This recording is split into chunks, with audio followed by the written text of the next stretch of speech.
subscribe.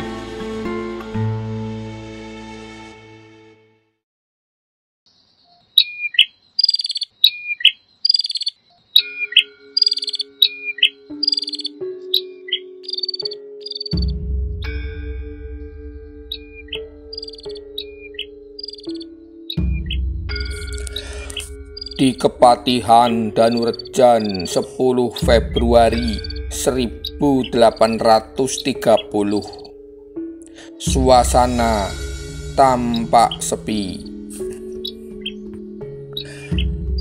Di balik setiap kata maktub yang kuucapkan, maknanya bukan hanya bahwa ia telah tertulis dalam takdir di sisi Allah, tetapi juga berarti ia terjadi karena telah tertulis dalam rencana-rencanaku, sebab aku adalah khotib sang penulis. Untuk kesekian kalinya Nur Yasmin membuka dan membaca halaman pertama buku harian itu. Untuk kesekian kalinya pula dia dilanda kemarahan yang membingungkan, atau mungkin kebingungan yang membangkitkan kemarahan, atau kemarahan dan kebingungan yang sebenarnya masing-masing berdiri sendiri. Dia pun bingung, tapi yang jelas dia marah, dan ketidakberdayaan membuatnya sedih, sangat sedih.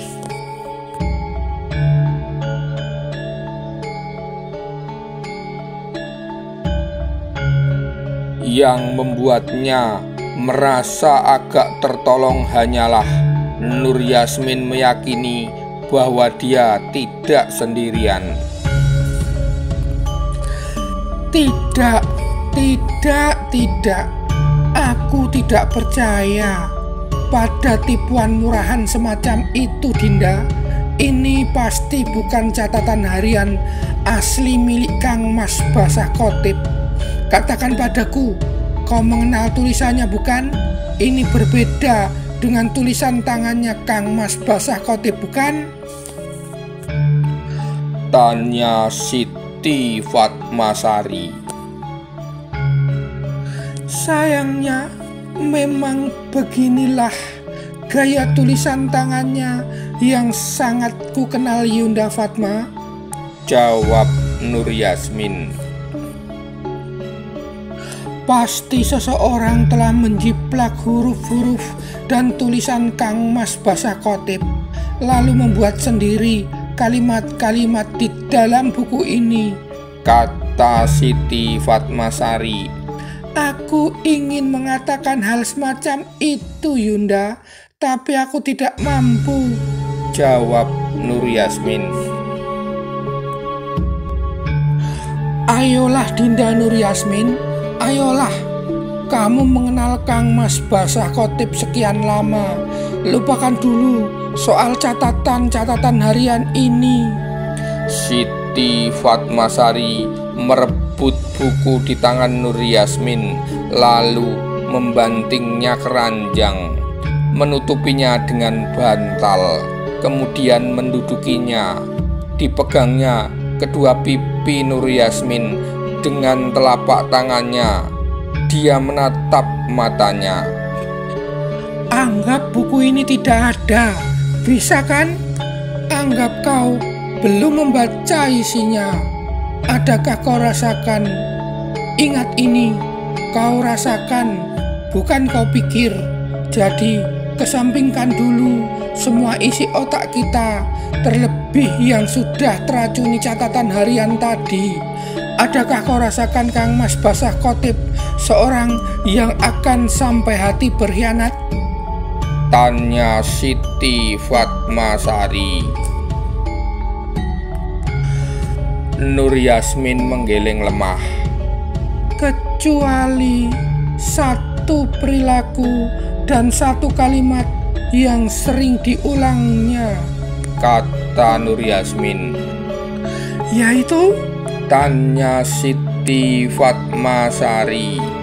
Nur Yasmin pun menjawab, kami tidak pernah bisa saling menatap untuk waktu yang lama. Beradu mata adalah hal yang sangat sulit baginya. Setiap kali pandang bertemu pandang, dia pasti akan segera menyusulinya dengan menempelkan dahinya ke dahiku sambil memejamkan mata. Katanya dengan begitu, jiwa lebih bisa saling merasuk dan saling menghayati, hingga bisa menemukan jawab atas segala tanya. Meski tentu saja aku selalu khawatir dia sedang membayangkan wanita lain di saat-saat semacam itu, kata Nur Yasmin datar. Siti Fatmasari tergeragap, tapi dia masih mampu mengendalikan dirinya. Soal kalimat yang sering diulangnya, apakah itu, Dinda?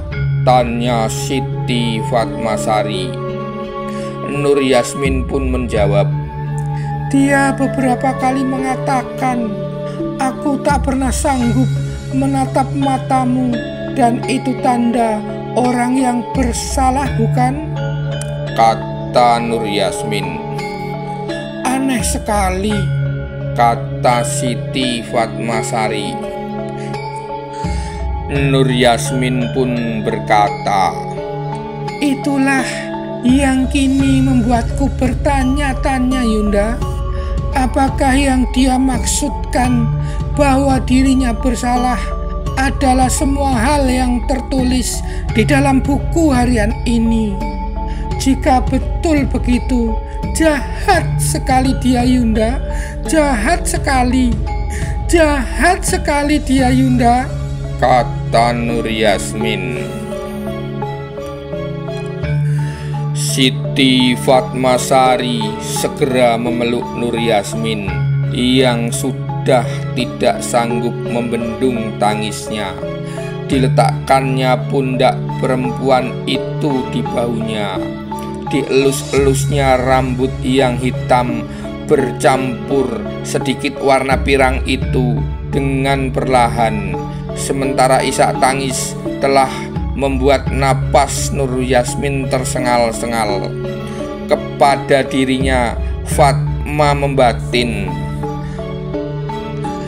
bayangkanlah, Nduk, kalau kamu dinikahi oleh seorang yang membunuh ayahmu, merampas hartanya, mengarang aneka cerita untuk mengelabuhi dirimu dan kakakmu, mengempaskan kalian berdua ke negeri antah berantah berjarak ribuan mil dari tanah asal, serta membuat kalian berada dalam duka dan nestapa peperangan yang entah untuk apa, pikir Siti Fatmasari dalam hati. Mengerikan sekali, pikir Fatma. Tidak, bisik bagian dirinya yang lain. Basah Khotib tidak mungkin sekeji yang tergambar dalam catatan harian itu, karena jika benar, maka dia sama bodohnya dengan Nur Yasmin, salah mencintai seorang penjahat besar. Setidaknya semoga Nur Yasmin tidak tahu kebodohannya yang satu ini, sebab jika dia tahu, akan bertambah-tambahlah duka yang menghujam dalam dada wanita dari negeri seberang itu. Malam sebelumnya, Fatma telah membaca buku harian itu dengan melewati bagian-bagian berbahasa Turki yang tidak dia mengerti. Sementara bagian berbahasa Arab masih dia bisa tebak-tebak maknanya. Yang berbahasa Melayu dan Jawa, meski ditulis dalam huruf Arab pegon, tentu mudah sekali dieja. Tapi sungguh dia dengan yakin mengingkari segala yang tertulis di dalamnya. Ya, dia mengingkari semuanya. kecuali beberapa halaman yang telah dia sobek lalu dia sembunyikan. Halaman-halaman itu tentang cinta Basah Khatib kepada seorang gadis yang bukan Nur Yasmin ternyata. Cinta yang melahirkan syair-syair yang begitu indah susunannya, dan dalam maknanya gadis itu Siti Fatmasari namanya. Jadi siapakah yang bodoh? Siapakah yang berkhianat? Putri kesayangan Patih Danurejo IV itu merasa jika isi buku harian itu benar, maka Basah Khatib benar-benar seorang pengkhianat dan Nur Yasmin benar-benar seorang yang bodoh. Namun pada dirinya Fatma menemukan kedua hal itu sekaligus. Bodoh karena mencintai Basah Khatib dan khianat kepada Nur Yasmin yang sudah menganggapnya seperti kakak sendiri. Celaka betul pikirnya. Dan sepenggal dari salah satu syair itu tiba-tiba menyergapnya. Jika kau tanya padaku seberapa dalam cintaku, lisanku pasti terkunci, tak mampu menjawab lagi. Karena kata seberapa masih dapat diukur adanya, sedang aku tak lagi dapat menghitung sejak hatiku ditambah hatimu sama dengan satu. Jika kau tanya padaku seberapa menyatu kau dan aku dalam ikatan yang merentang ruang dan waktu, lisanku pasti terkunci, tak mampu menjawab lagi. Sebab kemanapun aku pergi, engkaulah yang semakin nyata, sedang aku hanya bayangannya. Yang ku tahu hanyalah tiap kali ku tarik napas, ia berbunyi fat, dan ketika kali ku lepas, terdengar desah ma. Dan andai kau letakkan kepalamu di dadaku, akan terdengar detak jantungku susul menyusul suaranya, Fatma, Fatma, Fatma. Seolah suara Basah Khatib terngiang-ngiang di kepalanya. Ah, Basah Khatib, perempuan mana yang sanggup bertahan dari syair rayuanmu? Pikir Fatma. Semalam Fatma merasa gila membaca catatan harian itu, sebab syair-syair yang ada di dalamnya sebenarnya belum pernah disampaikan kepadanya, sama sekali belum pernah. Maka dia merasa kian bersalah, sebab semalam harus diakuinya dia telah jatuh cinta untuk yang kedua kalinya pada Basah Khatib. Bahkan di saat itu dia baru saja membaca catatan pengakuan-pengakuan dosa Basah Khatib di buku harian itu. Dia tak bisa mencegah hatinya untuk kembali terpesona pada lelaki beristri itu. Soal kejahatannya pada keluarga Nur Yasmin, persetan begitu semalam hawa nafsunya berbisik bahwa dengan Nur Yasmin tahu pengkhianatan itu, bukankah akan kian melapangkan jalan Fatma untuk mendapatkan Basah Khatib. Itulah mengapa tadi pagi dia memutuskan untuk menyobek bagian yang berisi tentang dirinya dan menyerahkan buku harian itu pada Nur Yasmin. Fatma sadar saat itu dia sedang dituntun oleh hawa nafsu. Kini ketika Nur Yasmin menangis sesenggukan di rengkuhannya, sebuah perasaan gelap, sesak, dan menyayat menikam jantung Fatma. Bodoh dan sekaligus pengkhianat masih terlalu ringan untuk ditelunjukkan ke wajahnya. Fatma tak bisa menahan pedih yang mencabik-cabik dadanya. Dia ikut menangis hingga air matanya membasahi rambut hitam kepirangan milik Nur Yasmin. Ketika Fatma makin mengeratkan pelukannya dan mereka pun tersedu-sedu seirama, Nur Yasmin merasakan betapa tulus kasih sayang gadis yang telah dia anggap kakak kandungnya itu pada dirinya. Betapa mahalnya ketulusanlah yang dulu dia kira ada pada sosok yang begitu dekat dengannya.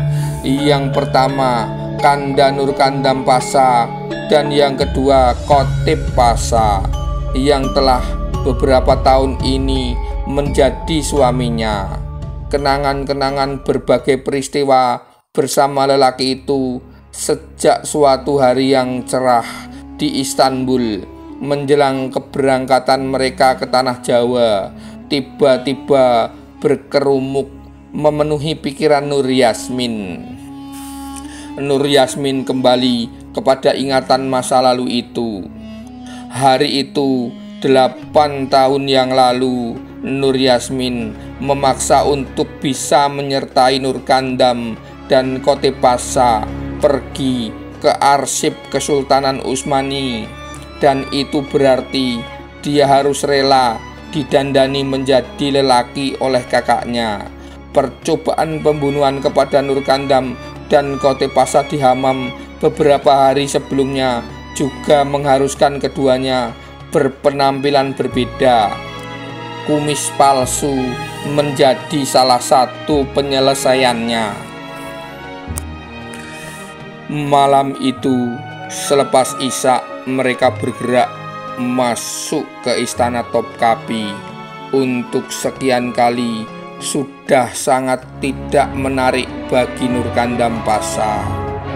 Tapi Nur Yasmin merasa akan sangat menikmati penyamaran dan petualangannya kali ini. Terakhir kali dia masuk ke istana saat masih kecil, ketika ibunya Fatma Hanim masih sering dipanggil Valide Sultan untuk berbincang dan berbagi cerita di antara mereka. Bagaimana dengan Khotib Pasa? Nur Yasmin mengamati wajah sekretaris ayahnya itu dengan curi-curi. Tampak kumis palsu yang kebesaran, tapi selalu terbit senyum kecil tiap kali Nur Yasmin meliriknya. Seakan lelaki itu tahu kapan harus memasang tampang yang membuat kaum hawa tergoda. Menyebalkan. Pavilion besar yang menampung arsip kesultanan terletak di sebelah kanan menjorok ke belakang. Begitu mereka memasuki gerbang penyambutan atau pintu utama kedua istana Topkapi yang jangkung dan kukuh. Di seberang kiri terdapat Sablim Porte, dan tepat di tengah ujung halaman tegak cantik Babus Saadah, gerbang kebahagiaan yang menjadi pintu memasuki bagian terlarang istana, tempat sultan bersemayam.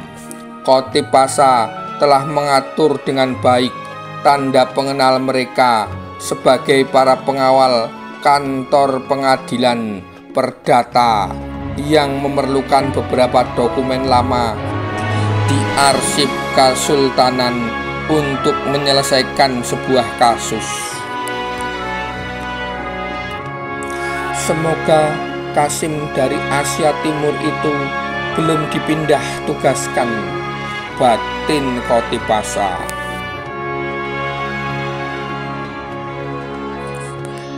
Malam itu angin berhembus lebih kuat dan lebih sering daripada biasanya, membuat suhu udara terasa lebih dingin daripada yang tertera pada alat pengukur yang dipasang di dinding ruang arsip. Kotepasa harus menjelaskan beberapa hal dalam surat tugas yang dibawanya kepada 3 orang petugas jaga yang semua mengenakan burnus wol penahan dingin. "Izin masuk hanya untuk 1 orang," ujar Kotepasa kepada keduanya sambil menghela napas. "Dinda Nurkandam mau masuk sendiri untuk mengambil perbendaharaan warisan almarhum tuanku Mustafa Pasha?" tanya Kotip. "Aku," sahut Nurkandam, "aku sama sekali belum mengenal tempat ini. Aku juga tidak punya kenalan di dalam sana. Sepertinya Kanda Kotepasa jauh lebih tepat untuk masuk ke dalam," kata Nurkandam. "Aku merasa tidak punya hak, Dinda," kata Kotip. "Kanda berhak. Ayahanda Mustafa Pasha tidak salah memilih orang yang begitu amanah seperti dirimu, Kanda.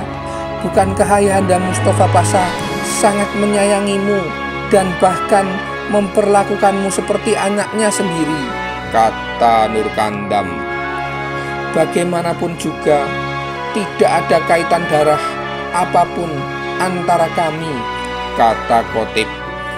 "Misalnya suatu saat Kanda jadi adik iparku, bukankah jadi mudah untuk segala urusannya?" kata Nurkandam. "Apa?" kata Kotip dan Nur Yasmin terpekik hampir bersamaan.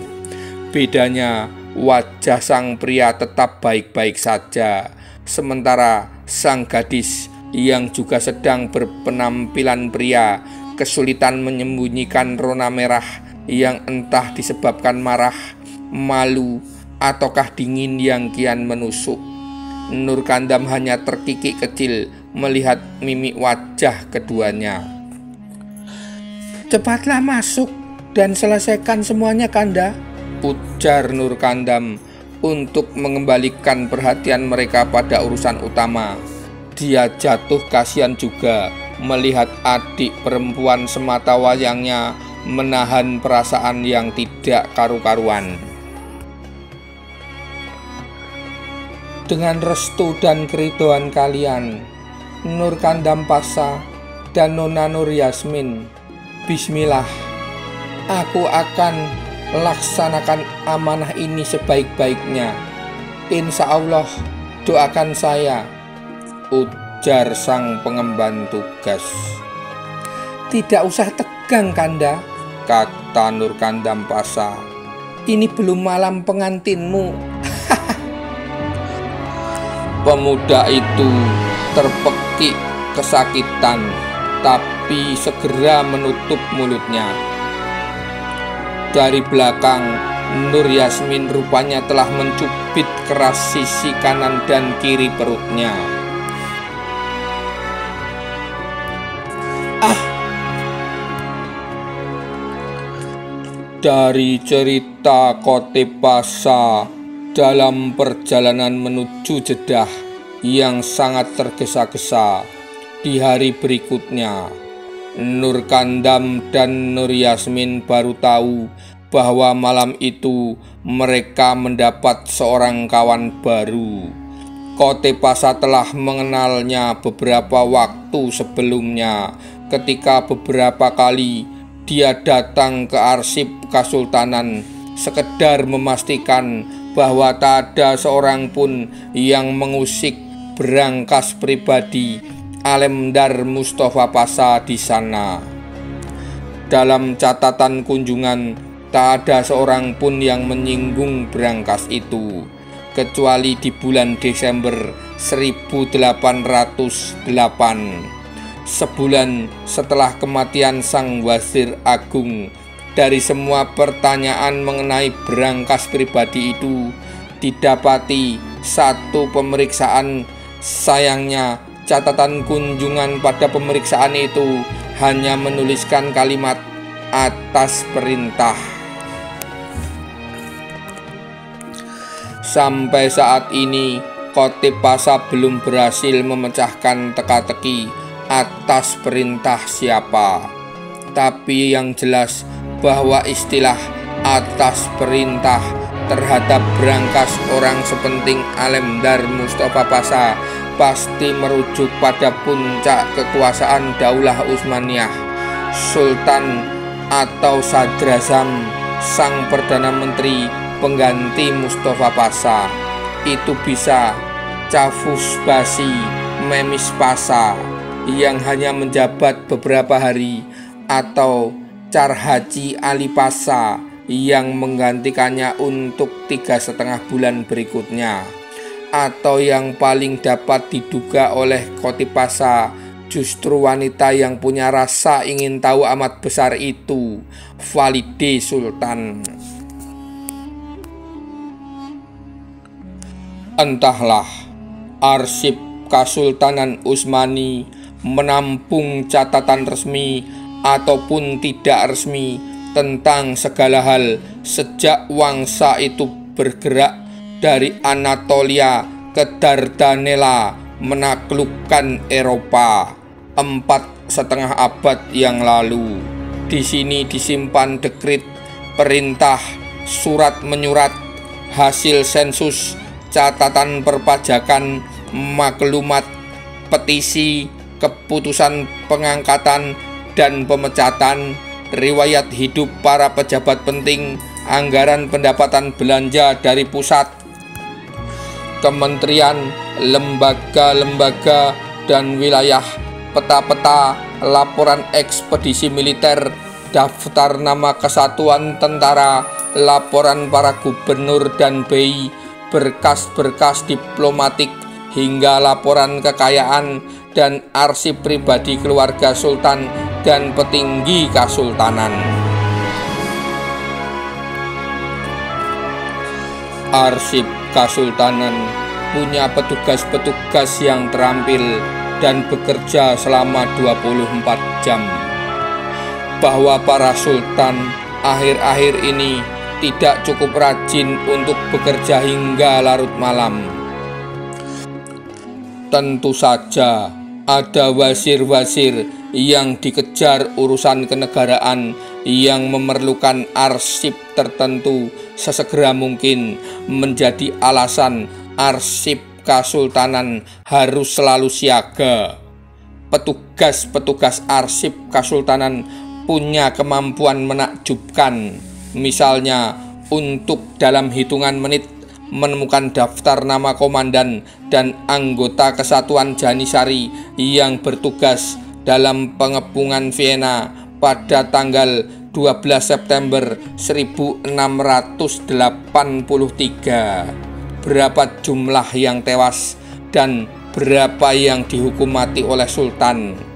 Atau mencari daftar nama petani di delta Sungai Nil di Mesir pada tahun 1755 beserta luas lahan masing-masing, jenis komoditas yang mereka tanam, dan pungutan pajak yang dikenakan.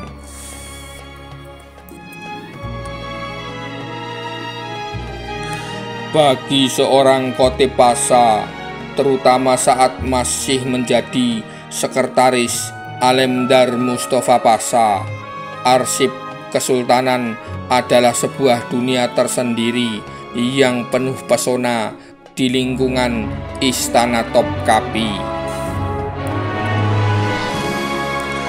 Di antara ruang-ruang yang gelap, yang suhu udara dan kelembabannya amat dijaga, di antara susunan rak-rak dan lemari-lemari penuh dengan lembaran perkamen, gulungan naskah, dan berjilid-jilid bundelan dokumen, kunci dari kelancaran urusan malam itu bernama Chauwanji, seorang sida-sida berkulit kuning. Chauwanji dihadiahkan oleh Kaisar Jia Qing dari dinasti Qing di Tiongkok kepada Sultan Mahmud II sebagai balasan atas pengiriman bantuan Kesultanan Utsmani untuk Tiongkok dalam melawan perdagangan candu yang dilakukan para saudagar Inggris. Hal ini bersesuaian dengan permusuhan Sultan kepada Inggris karena bantuan yang diberikan negara kuat di Eropa itu kepada para pemberontak Yunanistan.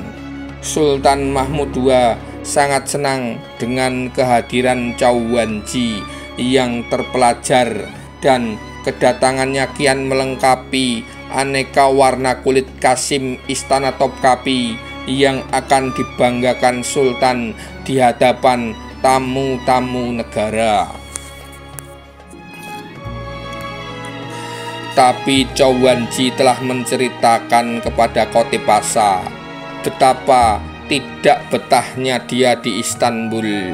Ketika Qotipasa menyampaikan rencananya untuk berangkat ke Kepulauan Nusantara beserta ahli waris Alemdar Mustafa Pasha, Chow Wan-ji berjanji sepenuhnya untuk membantu mereka mengamankan dokumen-dokumen serta perbendaharaan kekayaan bekas Perdana Menteri itu dengan imbalan diikutkan dalam perjalanan mereka. Dari Chow Wan-ji pula, beberapa bulan lalu Qotipasa mendapatkan daftar lahan-lahan milik Alemdar Mustafa Pasha yang ada di Bulgaristan. Ketika mereka harus bergegas berangkat ke Jeddah pada keesokan harinya, Chow Wan-ji telah mengatur jalur-jalur yang memungkinkan jika tanah-tanah itu kelak hendak diuangkan atas persetujuan Nur Kandam dan Nur Yasmin. Itulah mengapa antara tahun 1825 hingga 1827 ketika perang Diponegoro pecah, Orhan dan Murad diperintahkan pulang ke Istanbul dengan kuasa penuh dari Basah Nur Kandam untuk menjual semua kekayaannya di Bulgaristan dan membawanya ke Jawa. Chow Wan-ji adalah seorang perantau, petualang Tiongkok dalam artian sesungguhnya. Dia arungi kehidupan dari seorang bocah miskin di provinsi Hubei, dijual untuk menjadi sida-sida istana Kekaisaran Qing, dikirim ke titik temu Asia dan Eropa untuk bertugas sebagai kasim di arsip Kesultanan Utsmani, lalu menjadi mualim, penunjuk jalan pelayaran Nur Kandam dan Qotipasa ke Nusantara, menjadi putra angkat Pangeran Ngabei, saudara Sultan Hamengkubuwono III, hingga akhirnya kini menjadi bendahara kepercayaan Patih Danurjo di Keraton Yogyakarta. Dia juga fasih berbahasa Tiongkok, Arab, Turki, Melayu, dan Jawa. Itulah mengapa berbeda dengan Xiao Chuan Kwok, Chow Wan-ji sama sekali tidak beraksen Tiongkok saat berbicara bahasa Jawa ataupun bahasa Melayu. Dia sangat lancar dan fasih.